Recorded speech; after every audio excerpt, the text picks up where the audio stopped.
സ്നേഹമുള്ള കൂട്ടുകാരെ, നാട്ടുകാരെ, ഞാനൊരു കഥ പറയാം. നല്ല രസമുള്ള കഥയാണ്.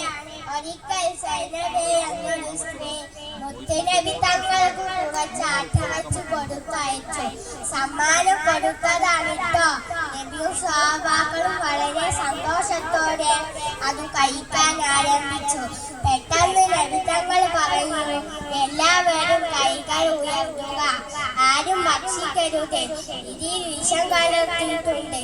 എല്ലാവരും അത്ഭുതപ്പെട്ടു. നബി തങ്ങൾ ആ പെൺകുട്ടിയെ കൊണ്ടുവരാൻ പറഞ്ഞു.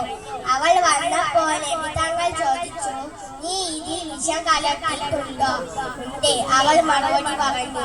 എന്തിനാണ് നീ ഇതിൽ വിഷം കലർത്തിയത്? താങ്കൾ യഥാർത്ഥ പ്രവാചകനാണെങ്കിൽ താങ്കൾക്ക് വിഷമുള്ളത് അറിയാൻ കഴിയും. അതിനെ പരീക്ഷിക്കാനാണ്, അവൾ മടിയില്ലാതെ പറഞ്ഞു. ശരി ശരി, ഈ ഇറച്ചിക്കഷ്ടം എന്നോട് പറഞ്ഞു, ഇതിൽ വിഷമുണ്ട്, അതുകൊണ്ട് നീ പോയിക്കോ. നബി തങ്ങൾ അവൾക്ക് മാപ്പ് കൊടുത്തു പറഞ്ഞയച്ചു. പ്രിയ സുഹൃത്തുക്കളെ, നിങ്ങൾ എന്റെ കഥ കേട്ടുവല്ലോ.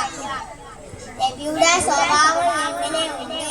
തങ്ങളെ കൊല്ലാൻ ശ്രമിച്ച ആളുകൾക്ക് അപ്പോൾ തന്നെ മാപ്പ് കൊടുത്തല്ലോ. ഇതോടുകൂടി നമ്മളും അത്തരത്തിലുള്ള സ്വഭാവക്കാരാകണം. ഇതോടുകൂടി എന്റെ കഥ അവസാനിക്കുകയാണ്. അസ്സലാമു അലൈക്കും.